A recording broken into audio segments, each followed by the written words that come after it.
In accordance with Standing Order 43, the time for members' statements has concluded. Questions without notice. The Leader of the Opposition. Thank you, Mr Speaker. My question is to the Prime Minister. I refer to the Prime Minister's new Social Services Bill introduced into the Senate today. Can the Prime Minister confirm that every cut to families and vulnerable Australians in this bill is lifted directly from the Abbott government's 2014 budget? Labor has fought these cuts every day since then, defending pensioners, defending families. When will the Prime Minister stop recycling cuts from the 2014 budget and stop hurting families? The Prime Minister has the call. Thank you, Mr Speaker. Mr Speaker, the Leader of the Opposition has no plan for childcare whatsoever.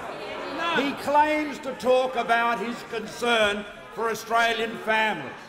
He claims to be concerned about the rising cost of living. He has no plan for childcare at all. None. Nothing. And certainly no means of paying for one whatsoever. We've heard the member for Jagga Jagga many times saying social welfare reforms have got to be paid for. Well, that's no longer the case with Labor and opposition. No plans to pay for childcare at all. He talks about wages and the importance about protecting wages, and yet, as the leader of a union, he traded away penalty rates again and again, and did so in return for payments to the union he led. He did that again and again, and we've introduced legislation into the parliament today to ensure that those secret payments come and see the light of day, so the members will know about it. And Mr Speaker, he says he cares about the cost of living in terms of energy too. He does. He says he does. But what's he doing The Prime Minister will resume his seat. The member for Gorton will cease interjecting. The Prime Minister will resume his seat. The Manager of Opposition Business— member for Gorton is warned. The Manager of Opposition Business on a point of order. On direct relevance, the question refers to a bill that was introduced into the Senate today. It can't therefore be relevant for the Prime Minister to talk about any other piece of legislation. And he's going to every other piece of legislation, but refusing to talk about the one that was introduced to the Senate today and its links to the 2014 budget. Okay. I've heard the Manager of Opposition Business, and I'm very happy to address his point of order. A member for McEwen was just standing up, was he? That's okay. Sitting down. Okay, righto. That's okay. That's all right. Now, the members on my right will cease interjecting. Okay, they'll cease pointing, interjecting. I'm going to address the point of order. Okay. Now, certainly the question at the very beginning referred to the bill. It also referred to a budget from a couple of years ago and a range of other matters. Now, the Prime Minister is entitled to have a preamble and to compare and contrast. Whilst the very first part of the question was specific, the rest was rather broad, but I'm sure that the Prime Minister will address those other aspects that were raised in the question, but it was fairly broad to begin with, and it took the whole 30 seconds referring to the budget. I'll hear the Prime Minister, and I'll keep listening very carefully to ensure that he's relevant to the question. Well, yes, thank you, Mr Speaker. Mr Speaker, the childcare reforms that we are delivering for Australian families, that we are fighting hard to deliver for Australian families, will provide the highest level of support to those who need it most. You'd think the Labor Party would support that. You really think they would? But they throw one obstacle in the way of that achieving that. A family earning less than $65,000 a year would only pay around $15 for childcare. You'd think Labor would support that as well.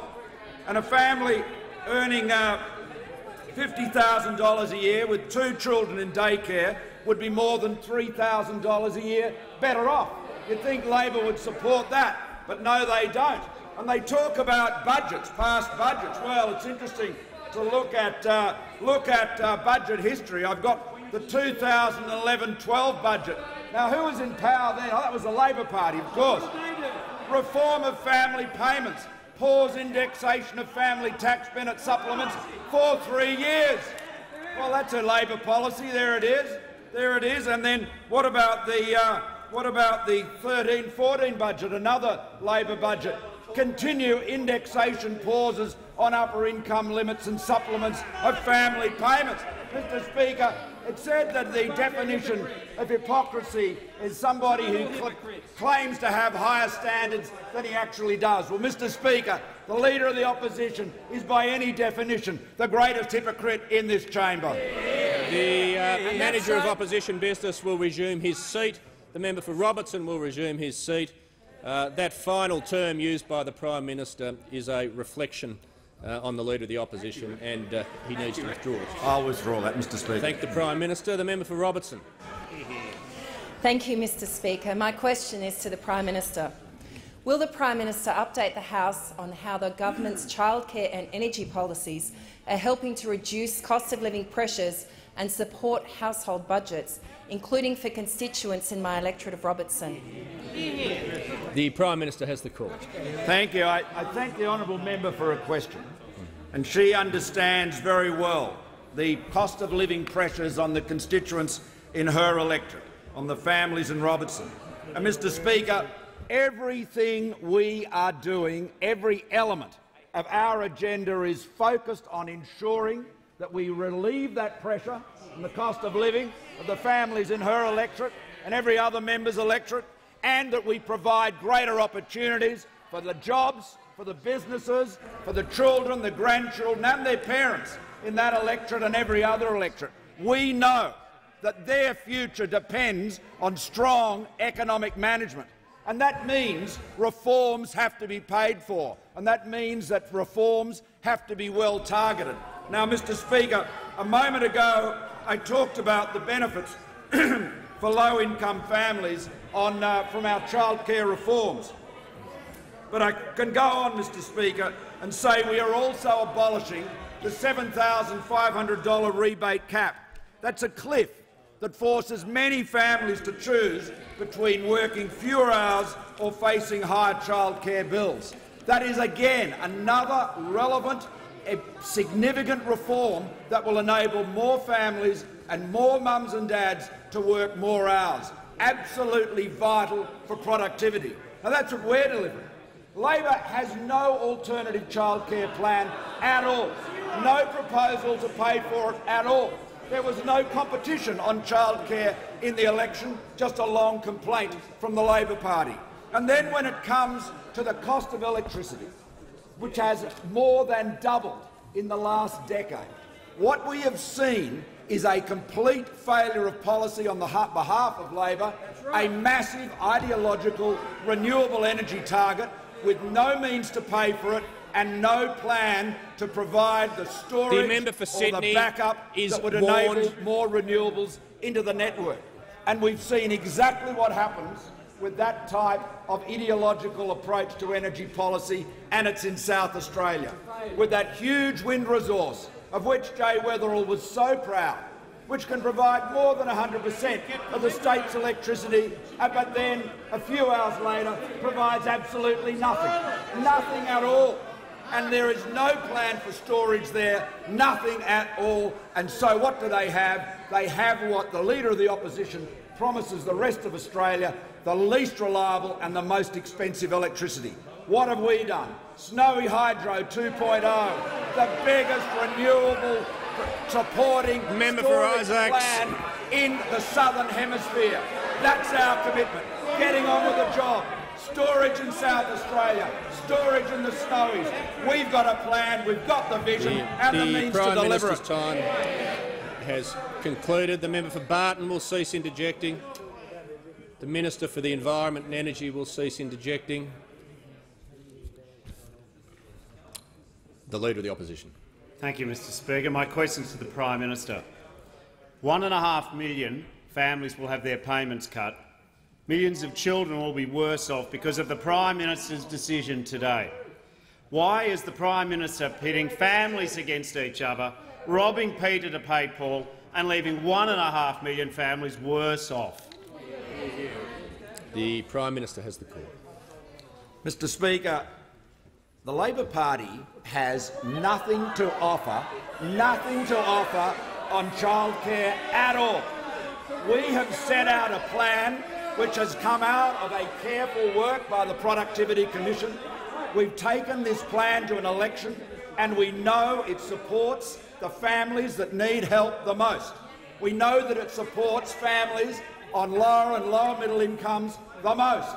We know that it removes that $7,500 cap for the vast majority of families. It provides the support that Australian mothers and fathers need to be able to work the hours they need. And you would think Labor would be getting behind that. But oh no, they are opposed and they have no alternative of their own. And yet, as I noted earlier, the member for Jagga used to say social services, social welfare reforms have to be paid for. Not anymore. Apparently you just run up more debt. Well, of course, that's what they took to the election. Higher taxes, higher deficit, higher debt. That is the Labor chronicle of mismanagement. We are determined to deliver a fair go for Australian families. We're determined to enable more mothers and fathers to work the hours they need. We're determined to enable more Australian children to get access to the high-quality childcare and early learning they need. We have the means to do it. The Labor Party should be backing it. Instead, they're throwing every obstacle to this reform in their way that they can. They have no plan on childcare, no plan on energy, no plan on jobs, no plan on the economy. All they have is a plan for more debt, more tax, more deficit, putting us an enormous burden on the future of our children and grandchildren. We're defending them, we're protecting them. Labor should get on board and support it. Just before I call the member for Petrie, I would like to inform the House we have present in the gallery this afternoon the Honourable Bruce Bilson, former member for Dunkley and former minister, of course, and sitting next to him is the former member for Deakin, Mr Mike Simon. We extend a very warm welcome to both of you. The member for Petrie. Well, thank you very much, Mr Speaker. My question is to the Treasurer. Will the Treasurer please update the House on what the government is doing to support the incomes of hard-working Australians and relieve the cost pressures on the family budget? Is the Treasurer aware of any alternative policies that would actually increase cost of living pressures for Australian families? The Treasurer has the call. Thank you, Mr Speaker, and I thank the member for Petrie for his question. At the last election, he was returned to this place in one of the most marginal seats in this country because of his advocacy for the government's national economic plan to drive growth in our economy, Mr Speaker, that drives jobs in our economy, that supports increased hours, that supports better wages so hard-working Australians can support themselves and their families in the face of rising costs of living. Our investments in infrastructure, some $50 billion, investing in infrastructure. Our investment in transforming our defence industries, ensuring the technological change and the skills and the experience can be acquired to ensure that our defence industries, particularly in South Australia and Western Australia and Northern Queensland, have the support they need. Supporting investment in science and research to drive the new industries and the growth in those industries, supporting start-up companies in particular with access to capital and tax discounts for start-up companies on capital gains tax, and opening up new opportunities in trade in a growing global economy. This is a national economic plan to drive jobs, to drive growth, Mr Speaker, that Australian families depend on so they can support themselves, Mr Speaker. In addition to that, we have delivered tax cuts for full-time wage earners, Mr Speaker. 500,000 Australians will not go now into the second highest tax bracket because of this government delivering on its promise to ensure that those average wage earners did not go into that second highest tax bracket. And we do not recoil from our commitment, Mr Speaker, to ensure that companies are not burdened with an uncompetitive tax environment which the Labor Party want to impose on them, Mr Speaker. We remain absolutely committed to seeing businesses remain competitive in this global economic environment so they can drive their their own investment that drives the jobs that are important, Mr Speaker. On top of that, Mr Speaker, we are determined to ensure that we address the significant energy challenges that are faced by householders and businesses. And the Prime Minister's visionary announcement for Snowy Mark 2, Mr Speaker, is absolute proof positive of this Prime Minister's vision and that opportunist Leader of the Opposition, Mr Speaker, his complete lack of vision and any interest in the economic advancement of this country. We will absolutely and outright oppose the kamikaze energy policies of those opposite, Mr Speaker.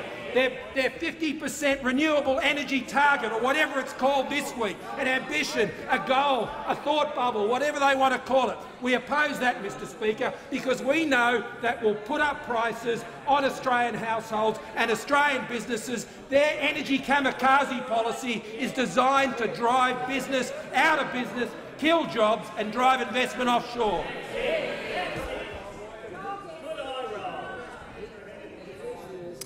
The member for Jagga Jagga has the call. Thanks very much, Mr Speaker. My question's to the Prime Minister. Given the Treasurer has overseen linking the childcare package to cuts to family payments, the delay of the childcare changes, linking the omnibus bill to budget repair, then the childcare changes, finally to the NDIS, before today splitting the childcare changes and family payment cuts, does the Prime Minister continue to have confidence in his Treasurer? The Prime Minister has the call.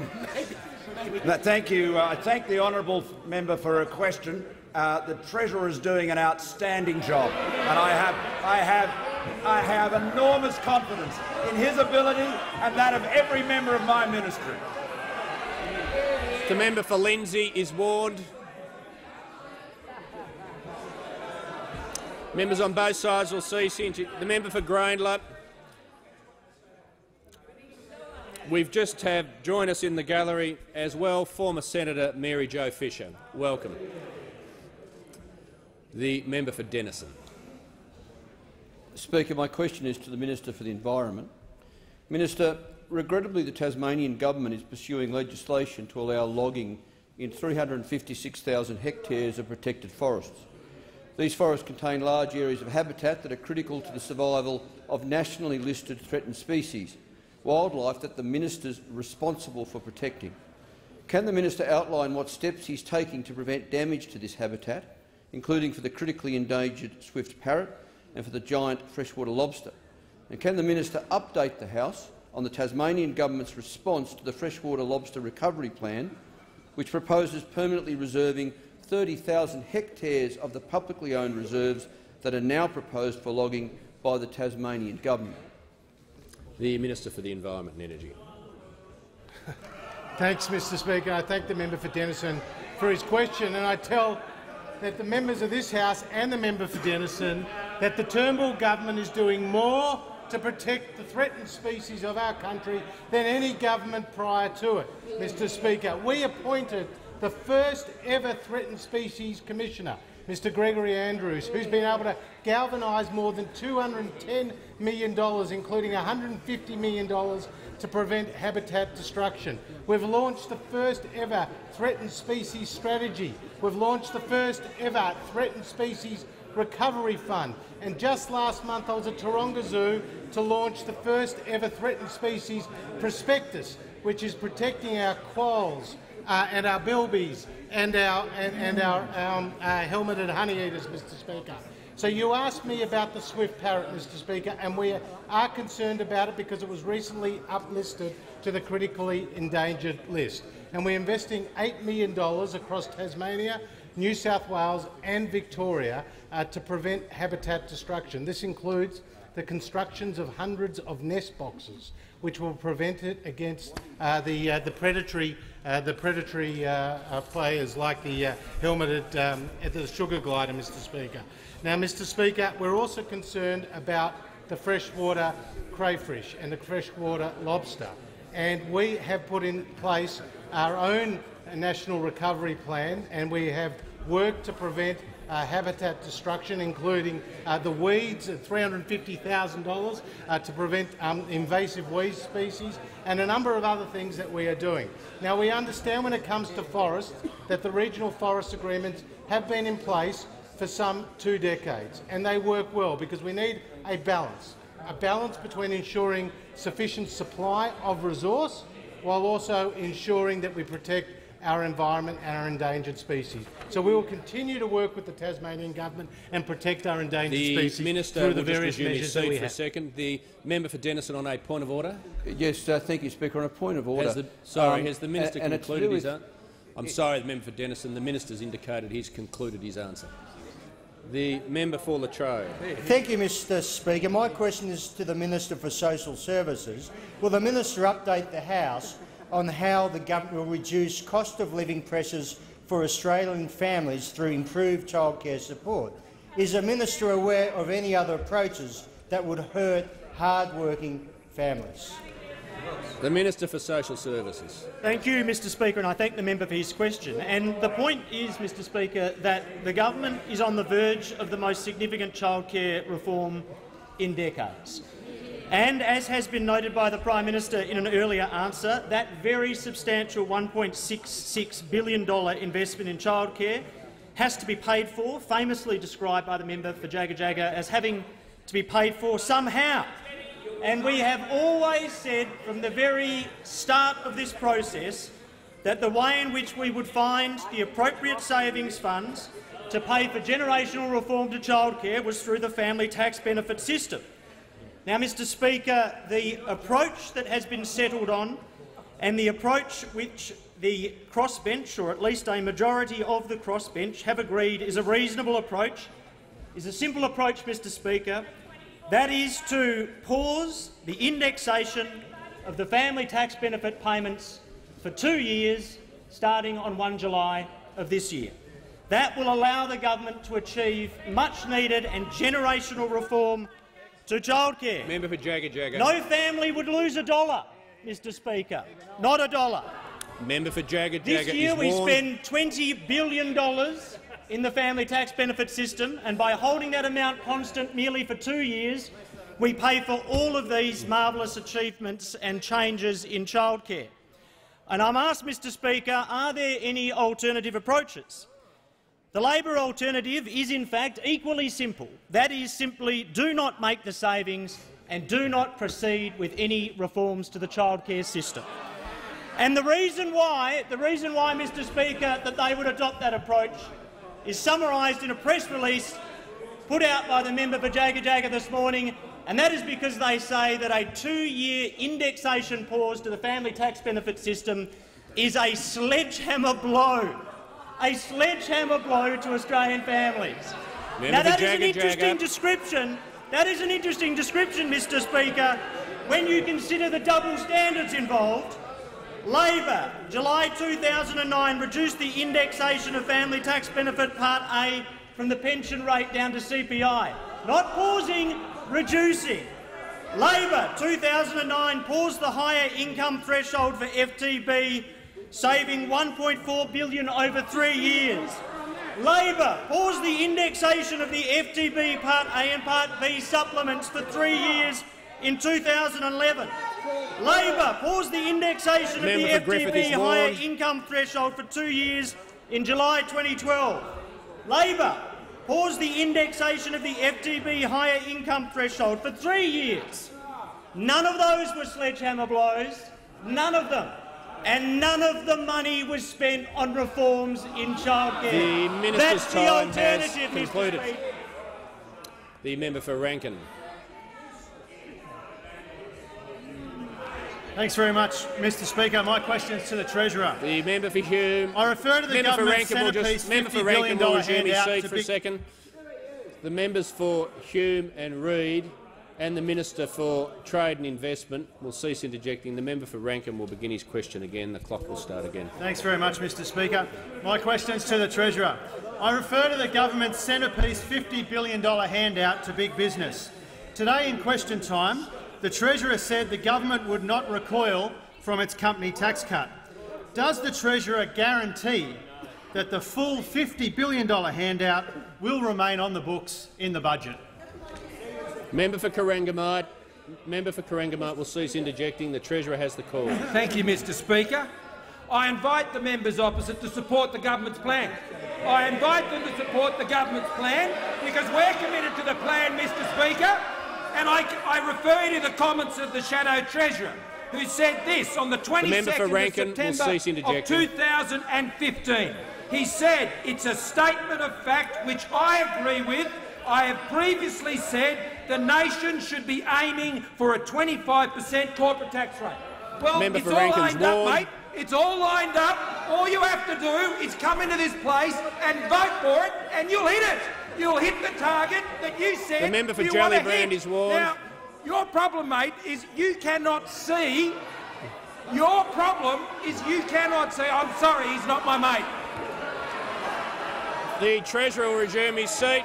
The Manager of Opposition Business will resume his seat. The member for Corangamite is warned.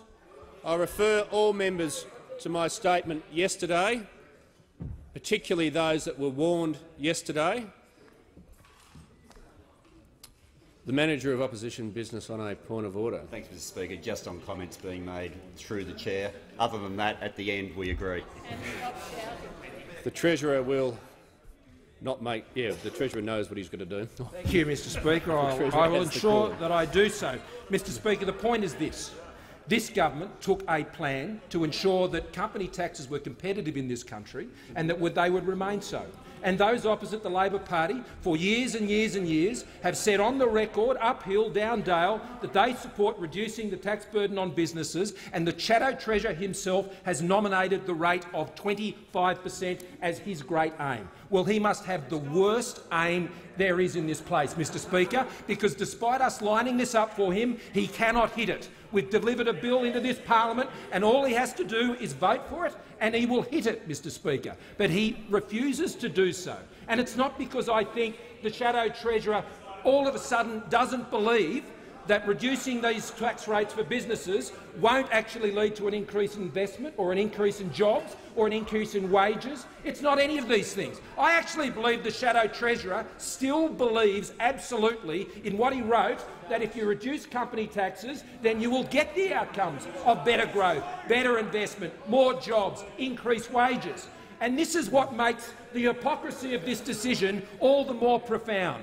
The Shadow Treasurer knows this is the right policy, but he has bowed his knee to the desperate populism of a Leader of the Opposition who has, since he has become Leader of the Opposition all those years ago, has not announced one policy that will create one job, will that leave would under invite 94A. one business to invest $1 so they could actually get people earning higher wages and seeing our economy grow. When it comes to economic policy, the Leader of the Opposition is just a sucking vacuum.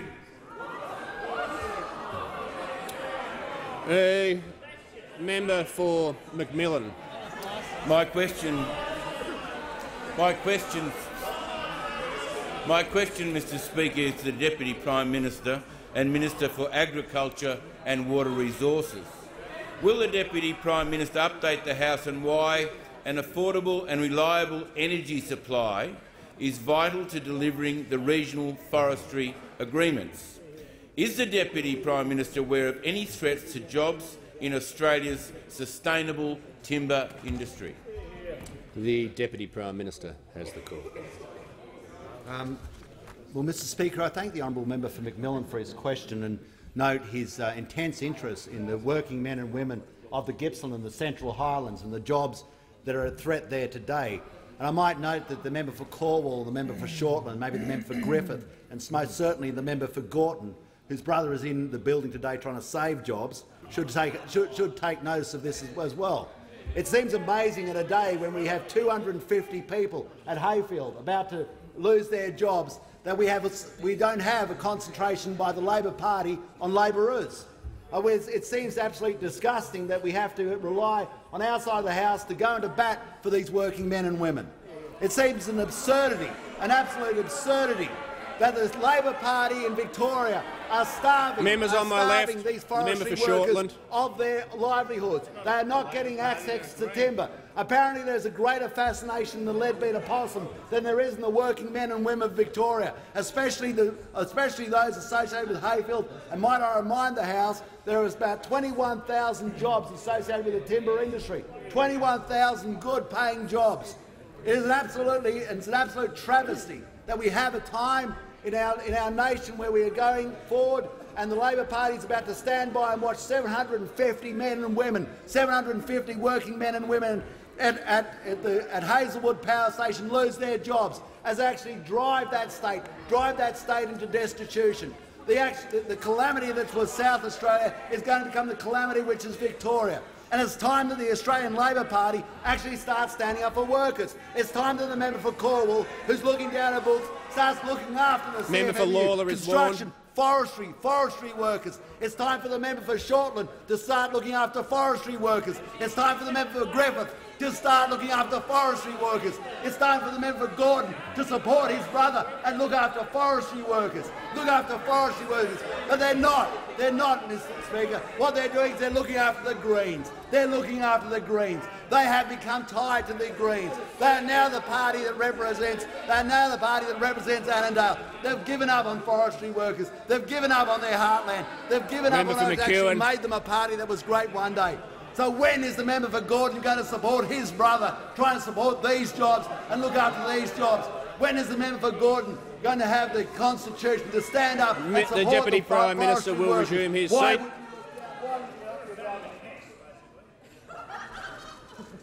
Has the Deputy Prime Minister concluded his answer? The Manager of Opposition Business on a point of order. Yeah, Mr Speaker, simply with the management of the House, there's been a long-term practice that both sides have observed with respect to family members, and it has worked well for the dignity of this place, and I'd simply remind the Deputy Prime Minister of it.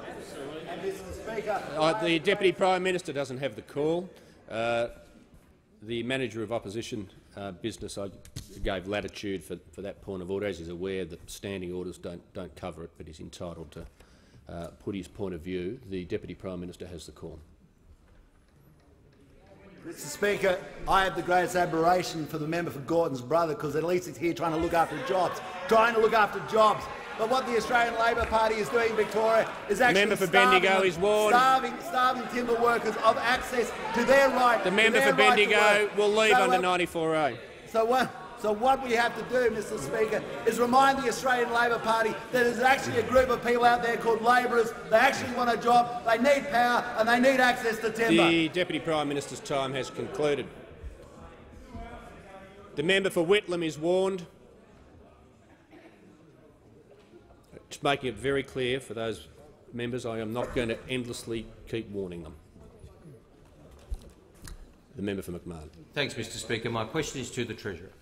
Will the government's full $50 billion worth of corporate tax cuts that were in the 2016 budget be in the 2017 budget? The Treasurer has the call. Mr Speaker, if the member opposite wants to support the corporate tax cuts that he has long supported, then vote for them. The member for Capricornia. Thank you, Mr Speaker. My question is to the Minister for Infrastructure and Transport, representing the Minister for Regional Development. I refer the Minister to the situation of Dobinson Spring and Suspension business in my electorate of Capricornia, which has installed 2,000 solar panels to offset their significant energy costs. Will the Minister update the House why an affordable and reliable energy supply is essential to secure jobs and support regional development? The Minister for Infrastructure and Transport. Thank you, Mr Speaker, and I thank the member for Capricornia for her question. She is a very hard-working member who's focused on jobs in her electorate and a real fighter for regional Australia. She wants local businesses to grow and prosper, not just in her community, right across central Queensland throughout regional Australia. And the best thing we can do, Mr Speaker, the best thing we can do for regional businesses is to ensure that they have access to reliable and affordable energy. And the member for Capricornia has asked me specifically about a Rockhampton business. Now, Dobinson Spring and Suspension is a family-owned business. It's been operating for more than 60 years, employs 43 people locally and a further 22 across Australia. They export products to around 50 countries around the world. It's a great local business doing marvellous things in the Capricornia electorate. The member for Capricornia recently visited, and Glenn Dobinson made it clear that as a regional business, they're concerned about their energy costs. And I quote, "Dobinsons are only a medium-sized business and have been looking at all avenues to minimise electricity usage and cost of electricity by 2020. We've just outlaid $1.3 million on solar so as to reduce our electricity bill, but after installing over 2,000 solar panels, it's still only 1/3 of our electricity, and doesn't help us with starting the furnaces at 5:30, heating them up for the 7 a.m. start." What Dobinsons are saying, Mr Speaker, is that we need a mix of energy sources. On this side, we understand the need for the right energy mix to keep energy reliable and affordable. The Coalition is committed to supporting regional Australian businesses and giving them the energy security they need. We're working to ensure that households and businesses don't pay more than necessary and they remain competitive in the future. But those opposite are pursuing policies which damage energy security, and they're putting pressure on power prices for businesses and Australian families. Now, Mr Speaker, I feel sorry for those opposite. I really do. They are hopelessly compromised on the issue of energy security and affordability. Now, we just heard from the Minister for Agriculture, and he made it very clear. Those opposite know they're meant to stand up. They're meant to stand up for blue-collar workers. They know they're meant to stand up for blue-collar workers, those workers in our coal mines and the coal-fired power stations in central Queensland, Latrobe Valley. They know they're meant to do that. But the problem is, Mr Speaker, most of them rely on green preferences. They rely on the green preferences to get elected. So they end up trading those blue-collar jobs. They trade the blue-collar jobs for the green votes in the city. They trade blue-collar jobs for green votes in the city every day they come in here. We're seeing it right now in Gippsland. We're seeing it right now in Gippsland with the Hayfield timber workers marching on State Parliament yesterday. As Labor in Victoria chose possums over jobs. Labor in Victoria chose possums over jobs, and Labor sold out workers. It's also happening, Mr Speaker, in relation to the Hazelwood Power Station. Labor in this place pretends to care about the Hazelwood Power Station workers, but they voted for the contract for closure on the Rudd-Gillard government. They wanted it to happen, and they know it, Mr Speaker. It's time for those opposite to actually stand up for the blue-collar workers and their families, and join us in our efforts time has to deliver concluded. reliably. The Manager of Opposition Business has the call. Thanks, Mr Speaker. My question is to the Prime Minister. Is the Prime Minister aware that while speaking about the government's watering down of protections against racist hate speech, One Nation Senator Malcolm Roberts said he's very happy the government is starting to follow One Nation, and Liberal Senator James Paterson said it would help win back One Nation votes? Was it One Nation or the Conservative backbench who convinced the Prime Minister to abandon his long-held beliefs and instead to water down protections against racist hate speech, or was it both? The Prime Minister has the call. Thank you, Mr Speaker. And I'd remind the honourable member that throughout my life I have been committed to multiculturalism, to Australia as the most successful multicultural society in the world. And I'd also say to the honourable member— The Prime Minister will resume his seat. The Prime Minister will resume his seat.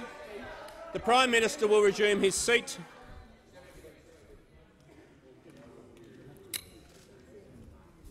The members for Lyons and Fremantle will leave the House under 94A. Anyone else who wishes to join them, that's a matter for them if they continue to interject. The Prime Minister has the call. Speaker. Throughout my life I have defended free speech in the courts, in public, in every arena. Mr Speaker, free speech is the absolute foundation of our democracy. And if the honourable member thinks it's right that a cartoonist like Bill Leak should be hauled into the Human Rights Commission, I can see some of his colleagues think it was right that he should be hauled into the Human Rights Commission, or that young students at the QUT, at the University of Technology in Brisbane, should be hauled through the courts, having years and years of legal expense. That is what objective is being served by that? Mr Speaker, it has been said for years that the provisions of the 18C have lost their credibility. They have been criticised by one authority after another. Now the honourable member asks, who has been influential in forming that point of view? Well, let me give you One example, the Honourable James Spiegelman, ACQC, Chief Justice of New South Wales. He was formerly chairman of the ABC. And this is what he said on a Human Rights Day oration in 2012, declaring conduct relevantly speech to be unlawful because it causes offence goes too far. Well, that's James Spiegelman, great Labor figure, great Chief Justice, one of our great lawyers.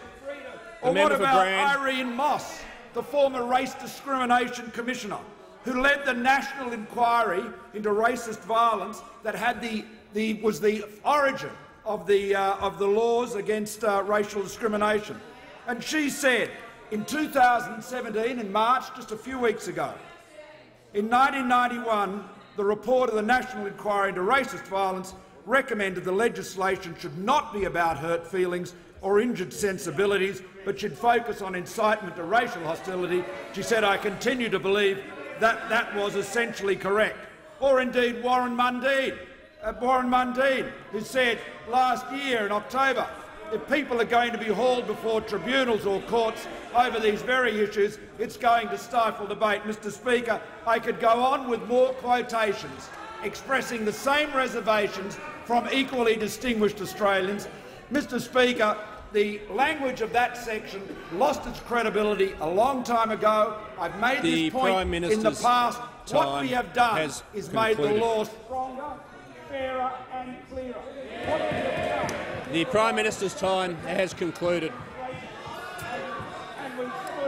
The Prime Minister's time has concluded.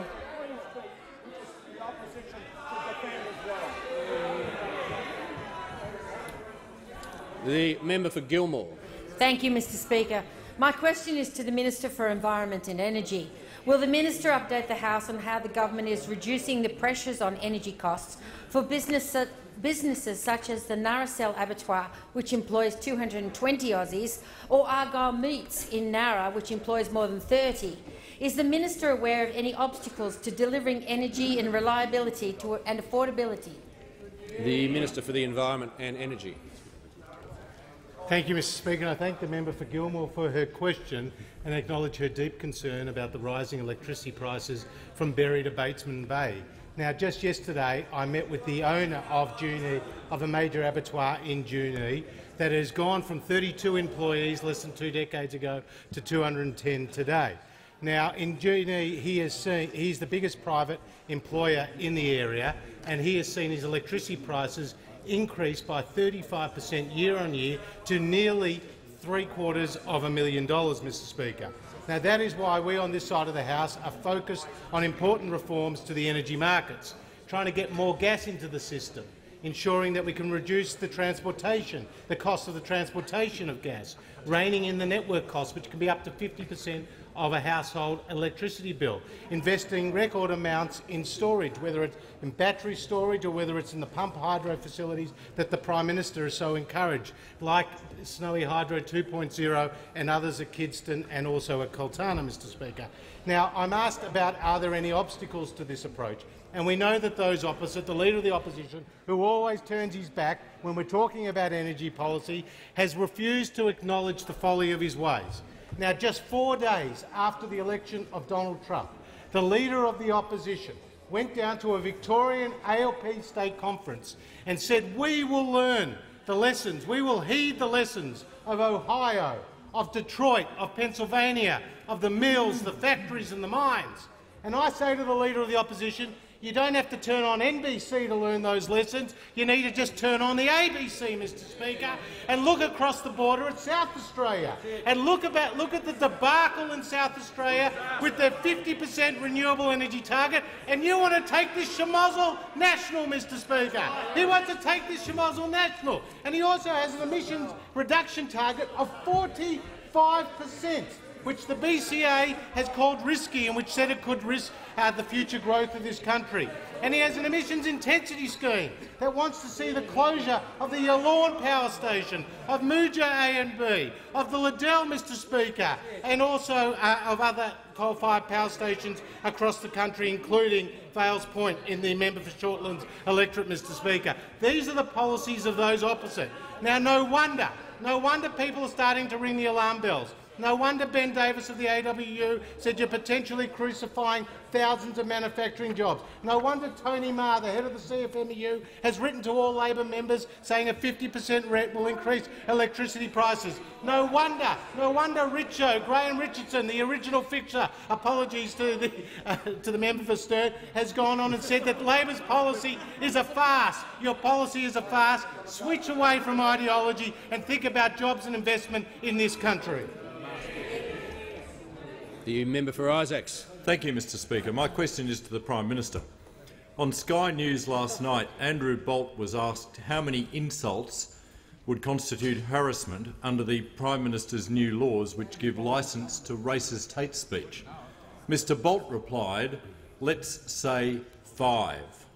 Given the government has cited Andrew Bolt as a reason for watering down race hate protections, is it the intention of the government that Australians must be subject to 5 separate instances of racist abuse before it constitutes harassment?" The members on my right, the member for Barker, the member for Lindsay will leave under 94A. The Leader of the House had the call. The Prime Minister has the call. Thank you, Mr Speaker. I'll take, as my father-in-law was advised by a senior member more 50 years ago, to treat any questions as a polite request for information. So, on that basis, I'll advise the honourable member that, firstly, the bill specifically states that a single act can constitute harassment. So that's the answer. It's in the bill. Secondly, as the honourable member, who is, after all, one of Her Majesty's Counsel learned in the law, would know, the law on sexual harassment, which is a considerable area of jurisprudence, establishes that a single act can constitute harassment for that area too. But it is expressly stated in the bill. Just before I call the member for Corangamite, members, the Treasurer, cease interjecting. I'd like to inform the House that we have present on the floor of the chamber this afternoon a delegation from Argentina, led by the Vice President and the President of the Senate, Ms Gabriela Michetti. On behalf of the House, we extend a very warm welcome to you. And I call the member for Corangamite. Thank you very much, Mr Speaker. My question is to the Minister for Defence Industry, representing the Minister for Employment. Will the minister outline to the House any examples of union activities which would be eradicated through the introduction of vital reforms banning secret payments between big unions and big business? The Minister for Defence Industry, representing the Minister for Employment. Thank you very much, Mr Speaker, and I thank the member for Corangamite for her question. And members might remember, Mr Speaker, that yesterday I was talking about the corrupting benefits legislation the government has introduced today, and I was outlining some of the payments that significant companies had made in Victoria to the AWU over the period of 2004 to 2007. Very significant payments over many years on many occasions. Visy, for example, almost $200,000, IUS Holdings over $560,000, Alcoa almost $90,000, Sugar Australia $16,500, and Austral Bricks paid almost $14,500. But the question I asked myself was, why would these corporations make such significant payments to the AWU when the Leader of the Opposition was either National Secretary or State Secretary? What could they possibly have been getting in return? So it's very unusual for businesses to simply give money to unions, for example. They might give money to charities and not expect very much in return, but for unions it seems very unusual. But, Mr Speaker, on digging a bit more, I discovered that when these payments were being made by Visy Industries, for example, to the AWU, the Leader of the Opposition was negotiating 6 enterprise business agreements with Visy at the time, Mr Speaker. And when the payment by the IUS Holdings, which is $560,000 to the AWU, was being made to the AWU, IUS was the compulsory income protection insurance provider specified in at least one of those deals signed by the Leader of the Opposition with Visy, Mr Speaker. Now, perhaps it was the case that these corporations— this is a complete coincidence. But on digging further, Mr Speaker, one of the more egregious examples was that Austral Bricks, who gave the AWU $14,500 at the time, they'd never made a payment until 1 week after the EBA was signed by the Leader of the Opposition with Austral Bricks, Mr Speaker. So just 1 week after that EBA was signed by the Leader of the Opposition, Austral Bricks started making these payments. Now, obviously, it's a coincidence. Clearly, it is a complete coincidence. And as a generous man who always believes in the good of people, I've assumed all three of these are coincidences. But then I looked further, and Alcoa— he was negotiating 5 enterprise agreements with Alcoa while these payments were being made, Mr Speaker. And there's even more. There's more to come, Mr Speaker. It goes on and on and on. One company after another. And that's why these corrupting benefits must be stopped by this legislation to clean up the union and stop them shaking down business. The Leader of the Opposition. Thank you. My question is to the Prime Minister. Approximately 323,000 people are employed in the club, restaurant, cafe, hair and beauty industries. Can the Prime Minister guarantee that these workers will not have their pay cut because of the precedent set by the penalty rates decision which the Prime Minister supported? And will the Prime Minister make a submission to the Fair Work Commission to protect the penalty rates of workers in these industries? Members on my left, the Treasurer will cease interjecting. The Prime Minister has the call. Well, Mr Speaker, no one can complain that the opposition's question time strategy doesn't have a lot of variety in it. They're leaping from one topic for another. Sort of no plan for childcare, no plan for energy, no plan for question time. But, Mr Speaker, the Fair Work Commission, every member of which was put there by the Labor Party, 3 of the 5 were put there by the Leader of the Opposition. The head of it, Mr Ross, of course, an Assistant Secretary of the ACTU, gave a decision on penalty rates recently, which they justified on hundreds of cases of small businesses in the retail and hospitality areas who said that were the rates to be brought closer to Saturday rates, they would be able to offer more jobs for more people, provide more services for more customers. So the Fair Work Commission decided to back small business, and we back small business, and so should Labor. But of course they said they would.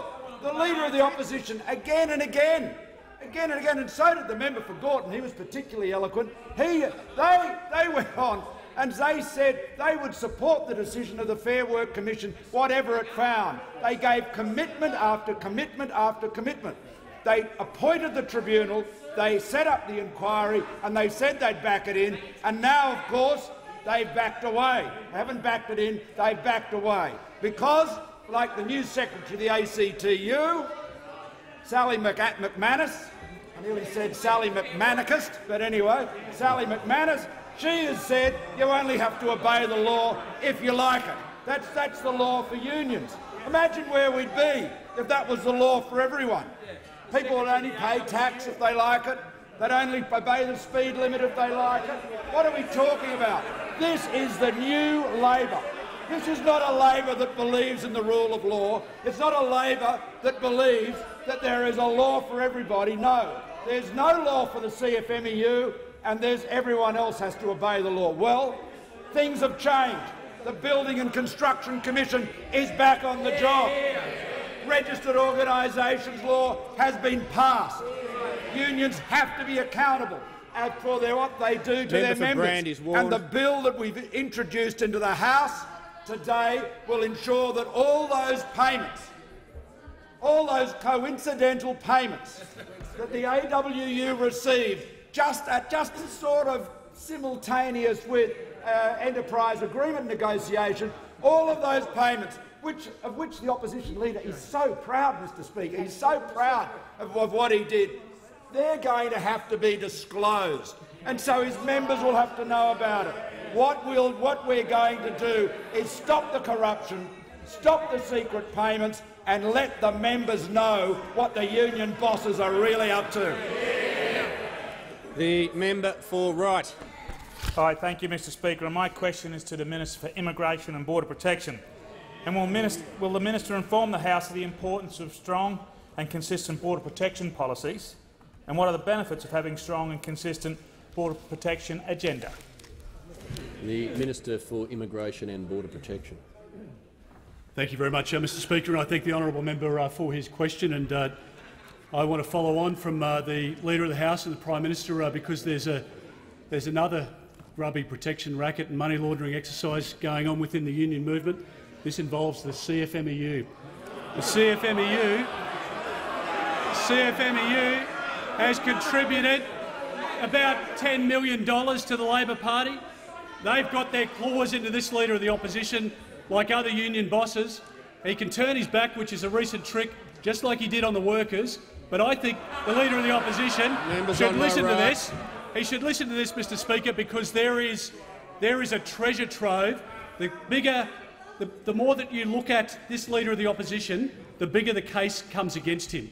Because we know that the CFMEU, just before the last election, Mr Speaker, not only donated millions of dollars to the Labor Party, they also joined the Leader of the Opposition to get through a cosy deal at the Labor Party conference to pass their boats policy, because they were worried that the left of the party was going to trample the Leader of the Opposition's position in relation to boats. And we know what happened when Labor was last in government. You know, when Kevin Rudd promised that there would be no boats, there would just be a continuation of the Howard government policy, there were 50,000 people who came on 800 boats, and tragically 1,200 people drowned at sea. Now we know, Mr Speaker, that if the Labor Party is re-elected, if this Leader of the Opposition, who again is turning his back, if he is elected as Prime Minister of this country, the left again will take control of the Labor Party. Well, you need to hear about the boats that arrived, the people that died, and you need to recognise, Mr Speaker, that as you look across the front bench, there are many, including the member for Grainler, who at conference opposed the Leader of the Opposition when it came to the boats policy. Now he's sitting there twiddling his thumbs, but let me say, Mr Speaker, you cannot trust the Labor Party when it comes to boats. You cannot trust the Labor Party when it comes to staring down people smugglers, and you cannot trust, Mr Speaker, this Leader of the Opposition when it comes to dodgy payments, because this Leader of the Opposition has a whole track record, years and years and years, of being involved in deals where he has taken benefits away from Members workers, on my left will where businesses have paid Members the on my Australian left will remove Workers those Union, props. The they attendants will have collect paid them. hundreds of thousands of dollars. OK, the member for Griffith can leave under 94A. They have paid hundreds of thousands of dollars, Mr Speaker. And all I can say to the House, or he'll be named. All I can say to the Australian people is that we have only just started on this Leader of the Opposition. The member for Gorton.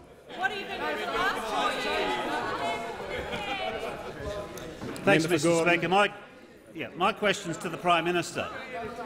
Why is it that when the Commonwealth Bank reports a record half-year profit of 4.9— The member for Gorton will just resume his seat. Members on my right will cease interjecting. The Deputy Prime Minister will cease interjecting. I'm trying to listen to the question. The member for Gorton will begin again. Thanks, Mr Speaker. My question is to the Prime Minister. Why is it that when the Commonwealth Bank reports a record half-year profit of $4.9 billion, he wants to cut company tax, and when there is a record low wages growth, he wants to give workers a pay cut? The Prime Minister has the call.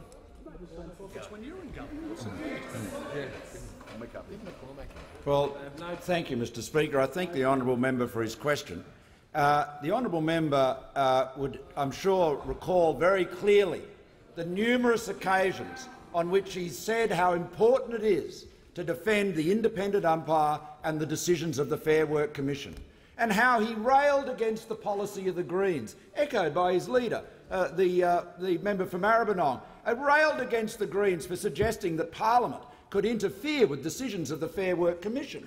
And having a long and distinguished career in the union movement, the honourable member would often say what a fundamental issue and principle it was for the Labor Party to defend the independent umpire in setting wages and conditions, but not any longer, because now, in line with the new ideological leader of the Labor movement, Sally McManus, the law should only be followed by unions when it suits them. So the law is optional for trade unions, apparently.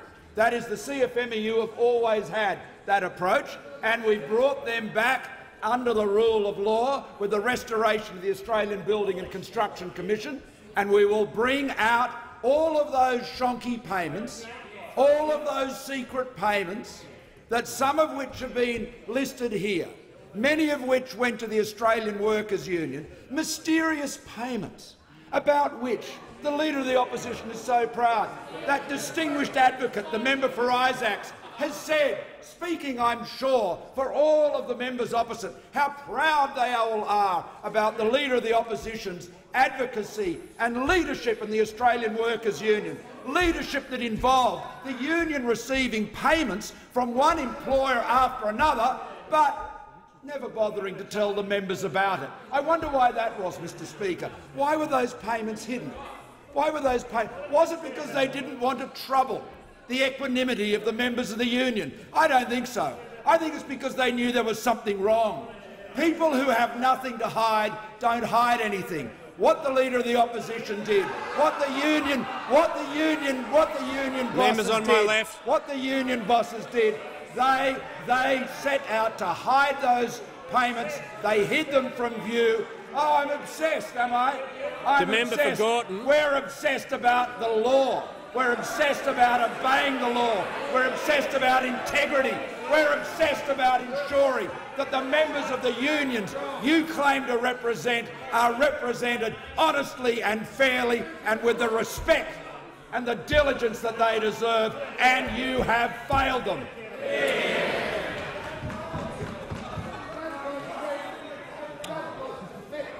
The member for Lingiari is warned. The member for Gorton has been warned twice.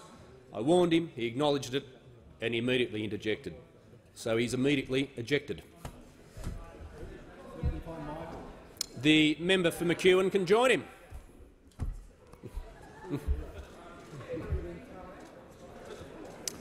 Okay, the member for Page. Thank you, Mr Speaker. Mr Speaker, my question is to the Minister for Health and Sport. I refer the Minister to youth mental health issues present in the Clarence Valley and other communities. I thank the Minister for visiting my community recently, and will he advise how the government is taking action on mental health and helping young Australians reach their full potential, including in my electorate of Page? The Minister for Health and Sport. Thank you very much, Mr Speaker, and I want to thank the member for Page, who has a deep personal commitment to addressing and confronting issues of youth suicide, suicide in the community more generally, and mental health. It is, of course, a commitment which is shared by, and I say this in full confidence, every member of this House. One of the reasons why is that, of course, with 3,000 lives lost to suicide each year, that would represent more than 20 lives in each electorate. If you look around at each member, more than 20 lives. With 4 million people, though, who suffer from mental health issues, this is something which is present in every family, in every community, in every room. And so the member for Page's advocacy is something which is fundamental. We visited the town of Grafton because this was one town which had been hit by a particular series of tragedies, a series of youth suicides which have ripped at the absolute fabric of that town. Along with Pat McGorry, the member for Page and myself met with 4 families, 4 sets of parents who had either lost their children or, in one case, who had been suffering the legacy of an attempted suicide which would echo for the next 30 years. And what we saw, though, at the same time was a town that was determined to galvanise itself into action. Together, the people of the Clarence Valley, and in particular of Grafton, had put together the Our Healthy Clarence Plan. This is a plan which we were pleased to be able to support. Firstly, by announcing the first of 10 new headspaces focused on rural and regional Australia, where youth mental health and youth suicide have been such a terrible blight. I want to acknowledge in particular the Leader of the House, who played a very important role in helping to establish the Headspace program. So this Headspace was welcomed by young people in the community. At the same time, we also launched the fact that the North Coast Primary Healthcare Network would be one of 12 leading suicide prevention trial sites around the country. As part of that, there was $600,000 to be focused across the area, in particular on working with young people in schools, both pre and post suicides within their community, because what happens afterwards is about making sure that there isn't another loss, working with Indigenous communities. So these are all part of one of the pillars of our long-term National Health Plan, mental health and preventive health, two things which the Prime Minister has made signature personal initiatives. And I'm pleased that we've been able to give Clarence that sense of hope. I want to commend the members of the community, thank the member for Page, and galvanise the House to work together on youth mental health and on suicide prevention. The member for Sydney. Thank you, Mr Speaker. My question is to the Prime Minister. The former Prime Minister, the member for Warringah, cut $30 billion from schools in the unfair 2014 budget. Why is this Prime Minister continuing with the $30 billion cut to schools at the same time as he's giving a $50 billion tax cut to big business? The member for Grey will cease interjecting. The Prime Minister has the call. I thank the honourable member for a question. The government is providing record levels of funding for schools, nearly $74 billion over the next 4 years, $16 billion in 2016 to $20.1 billion in 2020. Mr Speaker, the real issue with respect to schools that all honourable members should be concerned about, and the government is extremely focused on, is that despite the record levels of investment, nearly 50% over the last decade, recent results show that we are not getting the outcomes that we should expect. We are focused on ensuring that, as well as providing increasing levels of funding to schools, we improve the performance in schools, and that means getting better results, supporting quality education, supporting teachers, ensuring that we have the best teachers getting the right backing. All of our policies are doing that. The suggestion that schools funding has been cut is yet another Labor exercise in misinformation. The member for Maranoa. Thank you, Mr Speaker. My question is to the Minister for Infrastructure and Transport. Will the minister update the House on the government's remote airstrip upgrade program? How will these upgrades benefit my electorate of Maranoa? The Minister for Transport and Infrastructure. Thank you, Mr Speaker. I thank the member for Maranoa for his question and acknowledge that he represents a vast electorate in the order of 731,000 square kilometres, which is 3 times the size of Victoria, as he's often prone to tell me. But he understands that representing such a vast electorate, there's a need to invest in our rural and remote communities. He understands that connectivity in all its forms, whether it's through road connectivity, rail connectivity, telecommunications or airport connectivity, is critical to having a prosperous life in rural and remote Australia. And the Turnbull-Joyce government is delivering. We're delivering a safer and a stronger regional Australia where everyone has the opportunity to get ahead. We're delivering on our $50 billion infrastructure investment program right around Australia. We recognise, Mr Speaker, that when you invest in good infrastructure, you can change lives and you can save lives. And the difference between living in rural and remote Australia or moving to cities comes through programs like the Remote Airstrip Upgrade Program. We've funded 91 projects under the latest round, and we're getting on the job of delivering right across Australia. There's $645,000 was allocated to the member for Maranoa's electorate, with 11 upgrades to remote airstrips across his community. These upgrades will improve access to fresh food, access to medical services, and allow work and education opportunities for people throughout that vast part of Queensland. The upgrades will include levelling of airstrips, some installation of animal-proof fencing, and the installation of nav lighting and other facilities. Mr Speaker, I'm sure those opposite would agree in acknowledging that the Royal Flying Doctor has been an important recipient and beneficiary from this program through the work it does right across Maranoa and the rest of Australia. On average, there are 100 Royal Flying Doctor service landings every day in rural and remote Australia. And the ability to put an aircraft down in some of these most remote parts of our nation is critical in terms of saving lives throughout Australia. So the funding of these rural airstrips is vital, allowing the Royal Flying Doctor Service to provide the 24/7 medical emergency care for people who live in communities where you can't simply ring a local GP or drop into local hospital, which may be hundreds of kilometres away. And the RFDS Chief Exec, Martin Laverty, said that through this Commonwealth funding, and I quote, it means the Flying Doctor will be better able to deliver emergency medical care to injured or ill Australians across 91 frequently used airstrips. So the remote program, Mr Speaker, is good news right throughout regional Australia, through the electorates of Parkes, in Farrer, in Flynn, in Grey, Leichhardt, Bass, Braddon, Durack, O'Connor, Lingiari and Kennedy as well. This funding is helping to connect regional communities like Maranoa, and just another example of this government getting on with the job of delivering the infrastructure Australia needs. We are building for our nation's future, Mr Speaker. We're making sure that regional communities have the benefits of decentralisation and supporting job opportunities right across Maranoa and across regional Australia. The Prime Minister. Mr Speaker, I ask that further questions be placed on the notice paper. I thank the Prime Minister.